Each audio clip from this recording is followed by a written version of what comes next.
I know fertility is a very hard journey. So whether you're listening to this because you're looking potentially for a surrogate, maybe you're interested in being a surrogate or whatever brought you to this amazing podcast, really feeling like you have found a good doctor and clinic that, wants to hear kind of everything about your journey so far and just really be a part of hopefully a nice, successful journey going forward.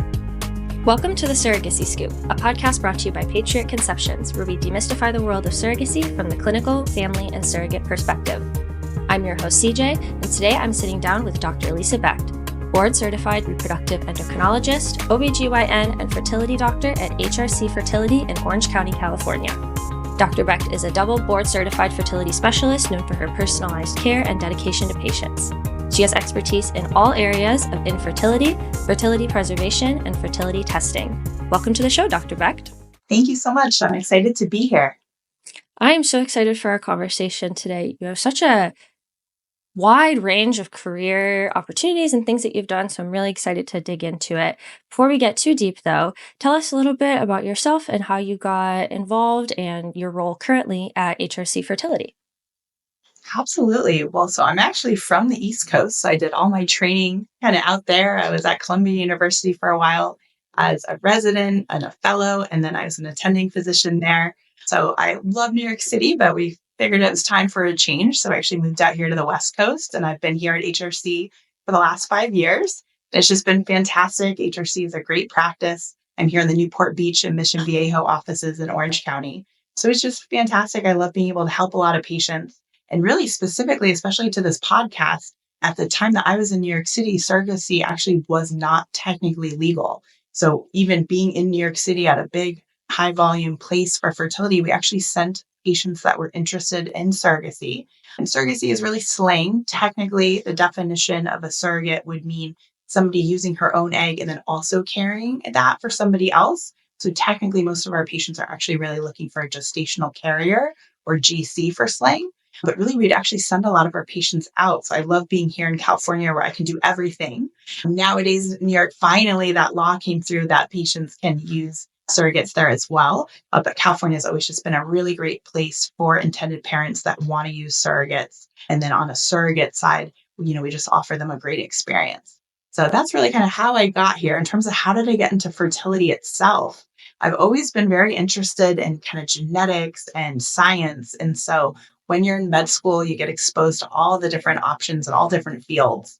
And so I got very lucky in that I actually was exposed on my OBGYN rotation to reproductive endocrinology and infertility.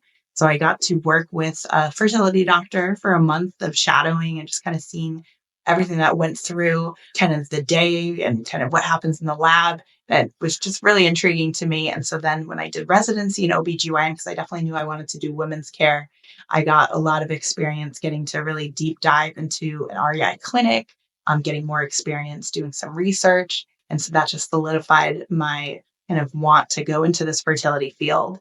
And then in fellowships, you do 3 years of fellowship training to be a fertility doctor. That first day I was a fellow, I got to see my own patients in the clinic and just really solidified what a great experience this is. Fertility, it's a hard journey for our patients, but typically, usually, hopefully that endpoint ends well for them. Sometimes it might not be maybe what they were planning. So for example, with surrogacy, some of our patients are trying to carry on their own, or sometimes they aren't. But that's where surrogacy is one of those things where hopefully, whether it's using surrogacy or maybe if someone ends up using an egg donor where maybe they weren't initially planning to, hopefully most of our patients will end up on a positive note at the end of their journey, hopefully with a baby. Awesome. You really set up a lot of interesting rabbit holes we could dive into there with your story. Let's maybe dig a little bit deeper into your educational background. How do you feel that, you attended many different schools, as you said, on the East Coast. How do you feel that experience has shaped your approach today to medicine? That is a great question. So definitely, I think there's kind of different places, different kind of ways of doing things. And so I like that I, did undergraduate at Boston University. I did medical school at Georgetown University. And then I was at Columbia for a while for the rest of the training. So being in different places, different people, different styles, I think all of that kind of comes together to kind of shape me into who I am. So I believe I'm pretty detail oriented. I still have that New York City kind of personality, pretty type A. I'm very detail oriented, but now being here out on the West Coast, definitely, I would say I'm approachable, very personalized. So I feel like from an education standpoint, it's nice kind of seeing a couple different ways of doing things and then taking, what someone finds kind of the most productive from that. And so that's where, I think my approach really works for a lot of patients. Yeah, that's a really good point as well because I think too from an outsider's perspective, right? You see the schools that someone went to, you might recognize the name of something, but that doesn't always translate that knowledge directly to the patient. So it's interesting that you're talking about the approaches that you're taking and almost kind of personality stuff too. It's really interesting. And I find that physicians, a lot of the time, that is what makes them different and what makes them stand out. Definitely. So let's kind of continue along your journey a little bit here. Prior to your role at HRC, you were the director of egg freezing and oncofertility at Columbia University Fertility Center. What were some memorable experiences from that role, or what was maybe the most rewarding aspect of your job there? Well, absolutely. So at Columbia, I worked with all fertility patients, but I also ran the egg freezing and oncofertility program, which is a huge passion of mine. I feel like really, in this field of women's health, being able to advocate for yourself through something like egg freezing is just such a great opportunity. Definitely, as the director of egg freezing, I feel like, being able to get that information out to more patients was the most memorable. So I went a couple times, for example, on the Today Show, some of the news stations. I did a lot of different media kind of opportunities. And I think just really getting that information out to women is so important.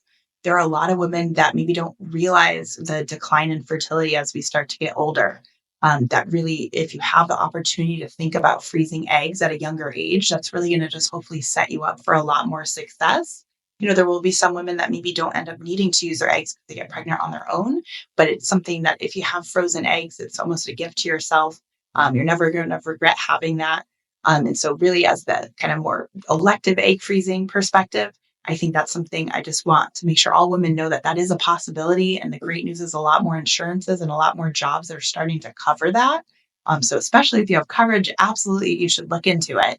On the oncofertility side, that is definitely the most rewarding. Those are patients, going through probably the worst time of their lives with a cancer diagnosis.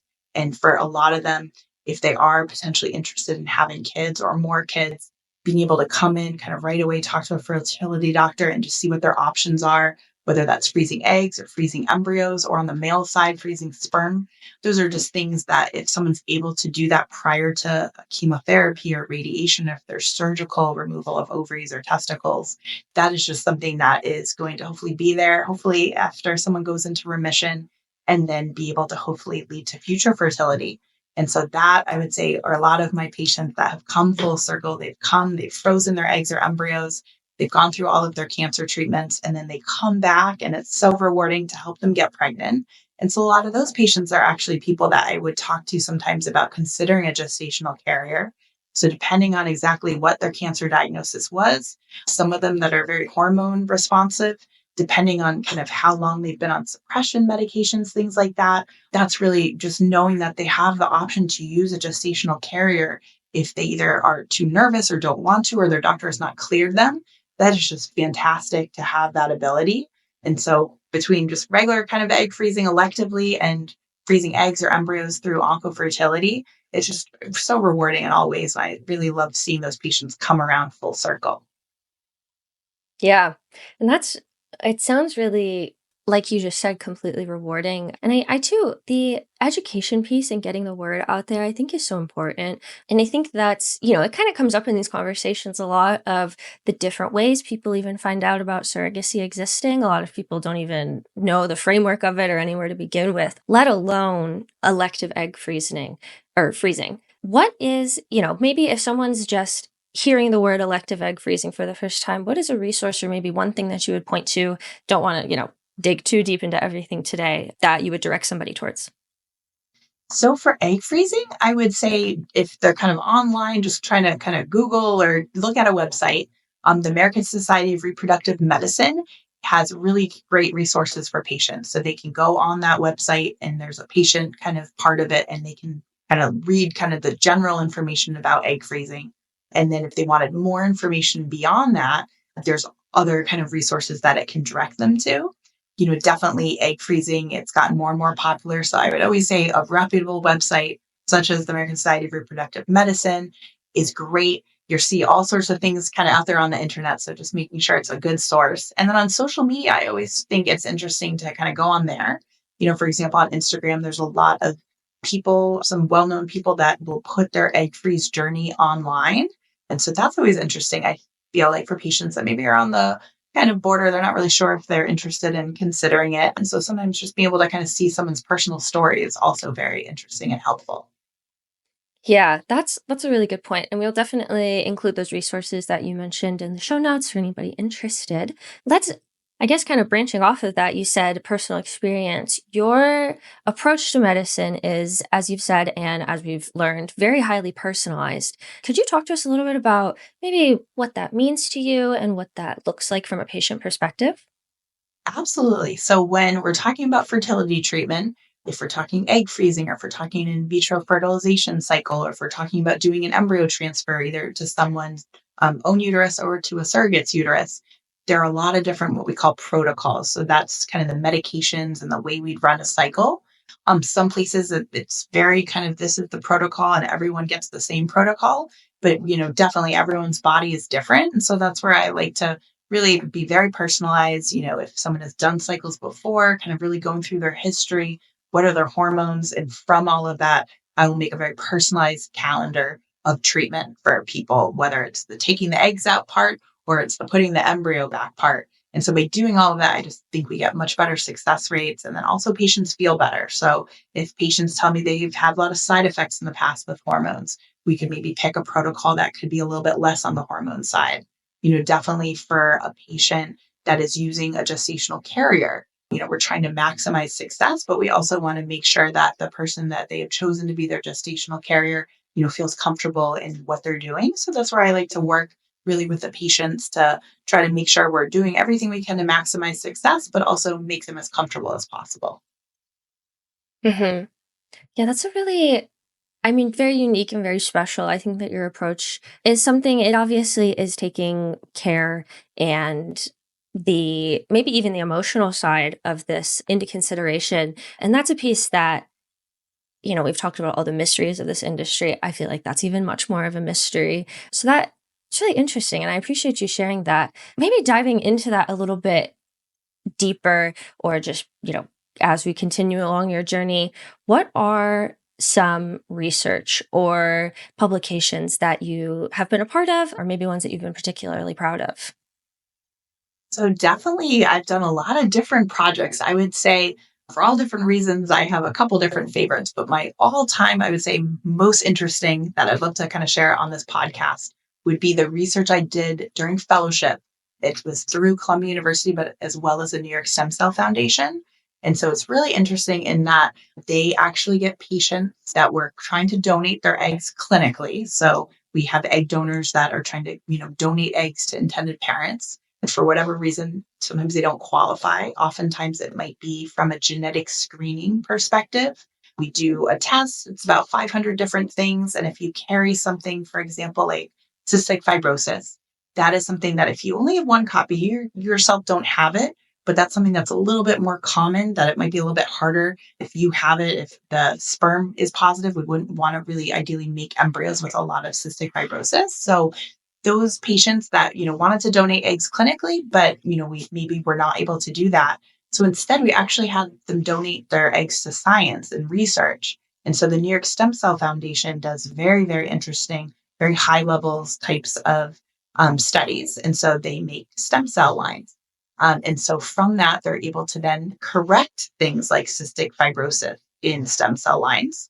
That's a very devastating disease, especially certain mutations. And so while, as a fellow, we're kind of more on the periphery, we're not doing the absolute groundbreaking, front of, New England Journal of Medicine papers, but definitely really interesting and just kind of seeing the scientific background of what we're doing kind of clinically in our IVF lab.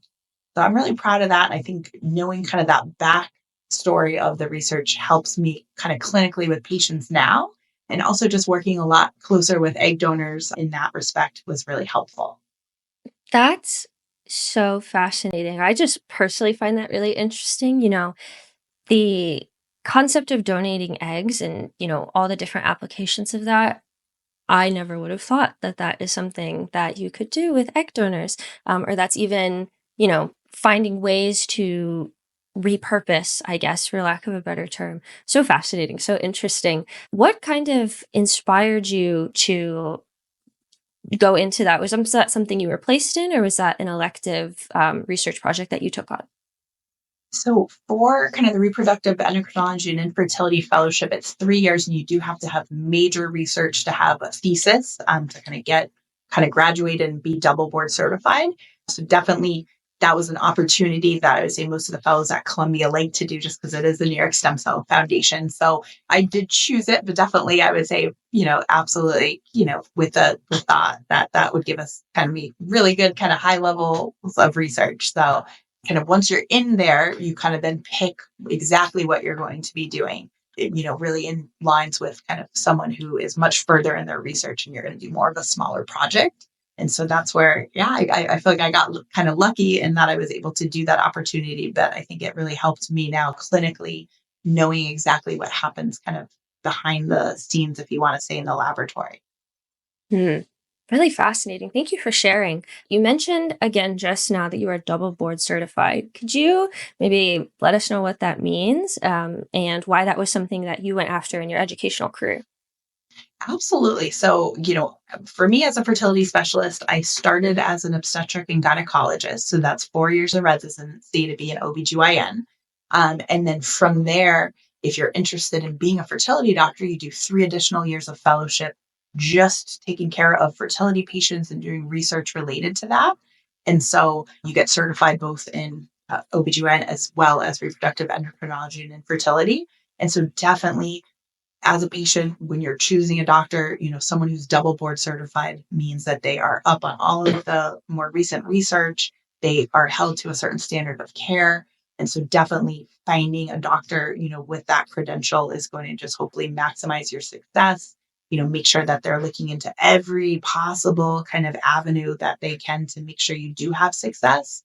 Unfortunately, in the field of medicine, things continue to change. They're trying to decrease the amount of training for different things. So just finding a doctor who is truly a reproductive endocrinology and fertility doctor, you're going to get just higher success and better care. Awesome. Thank you for that. I think that clarity, there's a lot of words and phrases that Yeah. maybe people inside the world would know about, but are completely foreign to somebody outside. So thank you for that clarity. Now, there is something that I am personally a little interested in, but I also want to hear you talk about, and that is your many awards. The ones that I have here are Vital's Most Compassionate Doctor, Vital's Patient Choice Awards, and Super Doctor Southern California Rising Star. Could you talk to us a little bit about those awards, what they mean, and how you kind of got to have all those trophies? We gotta love trophies, but really I pride myself on giving hopefully patients good care. So, definitely we have a lot of amazing patients, and sometimes they're kind of write reviews and vote for different things. And so some of those awards are coming really from patients, who had good care and shared that experience. Some of the other ones, like the super doctors, things like that, that's sometimes voted on by our peers. So people in the area will kind of vote about doctors maybe they're referring to or they've had good experiences with. So definitely I'm proud of the awards, but I think that comes from, great patients and great people that I'm working with. And so I'm just really humbled to have gotten all of those awards. That's a great. Something that you've continued to mention throughout all of these questions, and just as you talk about your career, is patients first, highlighting the patient experience, highlighting how important that is to you. I'm assuming that is a very big piece of it, but what else do you think has contributed to that recognition that you've received? So definitely, there's different kind of ways to kind of work with patients in the fertility field. And so I like to be very hands-on. The fertility experience, there are a lot of other people involved. And so, in terms of who someone might see during their experience, they're going to see a medical assistant that's going to draw their blood, check their vital signs. They're going to see their IVF coordinator who's going to run their cycle with me. It'd be, teaching medications, giving them all the instructions. And then there's a huge amount of people kind of behind the scenes for the procedure of taking eggs out, doing embryo transfers. So a lot of those are nurses. And then really behind the scenes in the laboratory are the embryologists, working with your eggs and sperm, making embryos, kind of getting embryos ready for embryo transfer. So I think it's really just working really well as a team and making sure that at each kind of part of that journey, all of the team is working really well together. And again, kind of focusing on the patient so that they get definitely a good experience and hopefully the highest rate of success. And so I just really, feel really proud that we have great teams here at HRC. Yeah, the people piece of this industry seems maybe unexpectedly so important, just beyond, like you just mentioned now, beyond the people who are working directly one-on-one with the patient. It goes so much deeper than that. And I really love how much you've brought that up and how important the team very obviously means to you. So thank you for sharing all of that. Absolutely. I know we always want to kind of share, if you want to say, the glory. So we get these amazing baby visits. So, patients will often send pictures and kind of updates, usually to myself and the IVF coordinator, and we try to share it with the rest of the team. But sometimes they're actually come in person with their baby. And so we do our best to sometimes see if any of the embryologists want to come out of the lab to see their HRC baby. And everyone from the front desk staff to the financial coordinators love to kind of run out and see the babies. So it's really rewarding and just making sure that everyone kind of that was part of the team gets to really see that end product. Yeah. Well, that's so sweet. Obviously, as we're hearing throughout this conversation, very good culture in your office. So yeah, that is so special. Let's kind of branch off a little bit here. You have a lot of independent research under your belt. What is maybe your approach to that research process, and how do you decide what you're focusing on? So that's always, the big question, like you said, what to focus on. So I always feel like there's always a lot of different potential interests out there. So typically I would say in the past, definitely as a fellow in reproductive endocrinology and infertility, you have a lot of time to do research, and that's kind of what your day is kind of focused on between that and patient care. So back then I would do all sorts of different things and kind of look into different subjects. And if it looks like there's more opportunity for research, maybe focus on that. I would say one of my favorite ones in the past was really looking at ovarian reserve markers. So something like a blood test called anti-Mullerian hormone can let a woman know kind of does her ovarian reserve or egg count seem like normal for age or lower, and maybe do you want to freeze eggs or is it higher? And we'd say that seems sufficient for that time period. But that really kind of seeing in research what I can check and do that I can then use hopefully in clinical care after that. Nowadays, in private practice, technically, I don't have quite as much time for research, but here at HRC, we are affiliated with the University of Southern California, which is amazing. And so at USC, those kind of fellows, when I was 10 plus years ago, they're working on all their research projects. I always love kind of hearing about what they're doing. Some of them that are very clinical, meaning we're trying to enroll patients at HRC. Sometimes we can be a part of those. So there's a couple really interesting ones going on right now. For example, different types of progesterone and doing a transfer, how to actually get those IVF medications into the body if people are very nervous about needles. So there's definitely a lot of potential research projects going on. So if I'm, interested and I think it could be really helpful to my patients, I like to get more involved. Some of the really kind of more esoteric ones, I think those are great too. Maybe not quite as much my personal passion, but definitely all the different parts of research is important to then hopefully lead to better outcomes for patients. That's really interesting, especially the piece about the USC that you're working with now. You mentioned one study that the fellows are working on now. Are there any other examples of maybe ones in the past that you found exciting or rewarding to be a part of? So definitely they're working on all different things kind of at one time. So some of them are a little bit more, I would say, kind of clinical versus more scientific. So there are kind of some things that are still ongoing, looking at different ways of testing embryos. Currently, the embryo genetic testing is called pre-implantation genetic testing, or PGT. Currently, we kind of do what's called PGTA, which is for aneuploidy, which is looking at general chromosome makeups of embryos. So that's what you typically hear about when someone talks about IVF, checking, to make sure that the embryo does not have something not compatible with life or something like Down syndrome. That also is what tells us gender if someone wants to know. The other big kind of way that we check PGT is for PGTM, which is for very specific mutations for something like cystic fibrosis. The last one is PGT-SR, which is looking for kind of changes in the chromosomes like a translocation. But the very newest one is called PGTP, so looking for polygenic conditions. That one is very interesting. And so some of the fellows have been kind of working with an outside company looking a little bit more into that. Definitely not ready for prime time quite yet, I would say, but it is looking to see if we could stratify embryos in kind of order as to which ones might be the healthiest, maybe with the lowest chance of things like cardiac disease in the future, autism, really diseases or kind of conditions that we can't say are definitively linked just to one gene. But in the more and more kind of genetic data that we get in our world, being able to kind of stratify when we sequence an embryo as to what maybe is the most healthy. So that's definitely something that they've been kind of working with both the fellows as well as embryologists in different regions to look into. So lots of different things always going on. So it's always great. Really the way we share research in our field is first usually as an abstract at a major conference. So for example, that American Society of Reproductive Medicine every October, I would say that's the biggest kind of showcase of research here in the United States every year. Here specifically to the West Coast, there's also a Pacific Coast Reproductive Society meeting that happens in March. That's also great, but that's really a good way for kind of people doing research to share and then also get information as a clinician like myself to see what research is going on.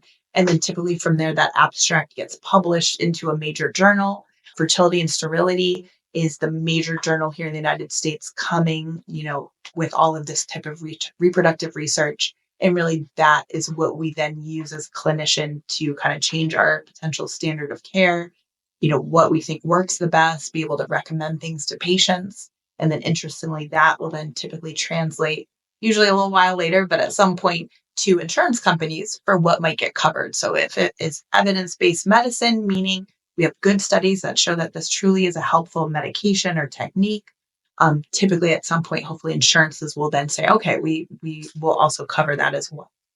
So it's always advocating.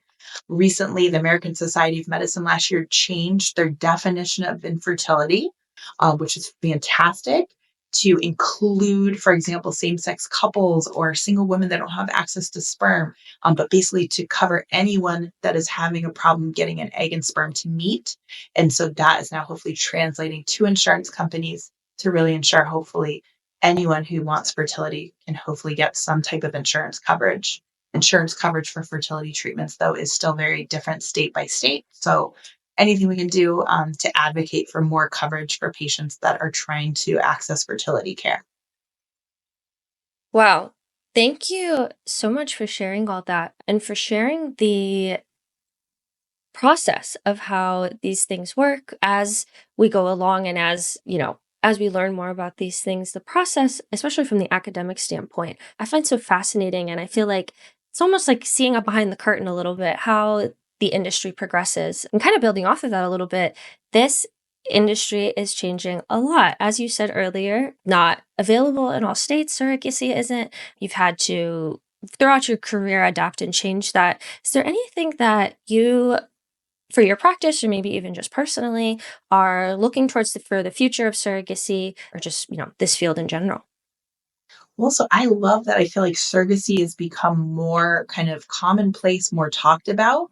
So definitely, I would say more and more patients are interested in looking into surrogacy, whether it's kind of medical condition, their age, or really kind of more electively, or in other things. For example, we have a gay couple and they need a uterus, so they need a surrogate.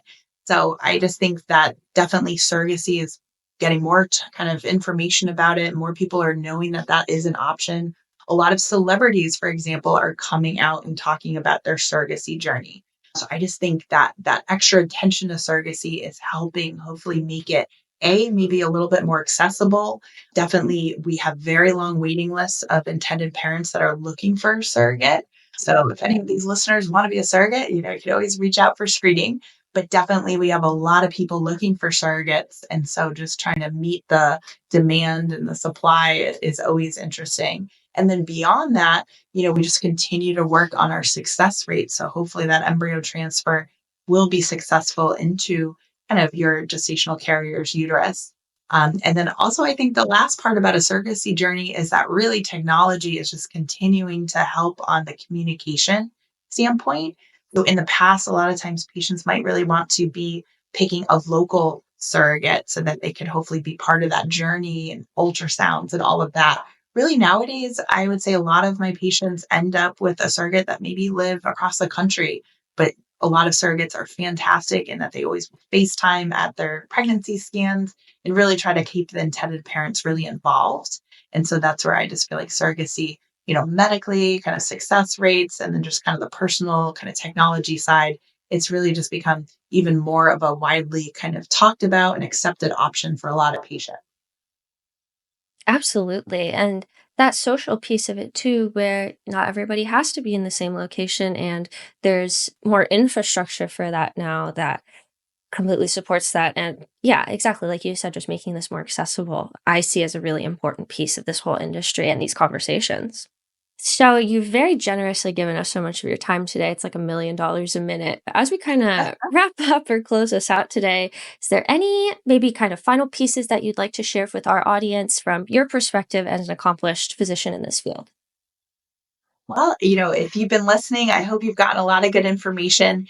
I would say, I know fertility is a very hard journey. So whether you're listening to this because you're looking potentially for a surrogate, maybe you're interested in being a surrogate or whatever brought you to this amazing podcast, definitely, I think getting good information. So, really feeling like you have found a good doctor and clinic that, wants to hear kind of everything about your journey so far and just really be a part of hopefully a nice, successful journey going forward. And then also, in terms of anyone who is listening, we are offering a free consultation here with me at HRC. And if you don't live local, we do Zooms if that was something where sometimes patients will be traveling, for fertility care, depending on what is, potentially near them. But yes, if you are interested in seeing me, you can kind of book through our website or call our office and just reference this for a free consult. Awesome. Thank you so much for that generous offer. And I will leave all the information about that, your website, and the phone number in the show notes for our audience. Is there any other social channels that you have, any way that people can connect with you directly? Absolutely. So on Instagram, you can come follow me, Lisa Becht, MD. I like to do, educational posts and then also just kind of fun posts. And then through the HRC website, we also kind of have information. We have some blogs and everything. So it's havingbabies.com.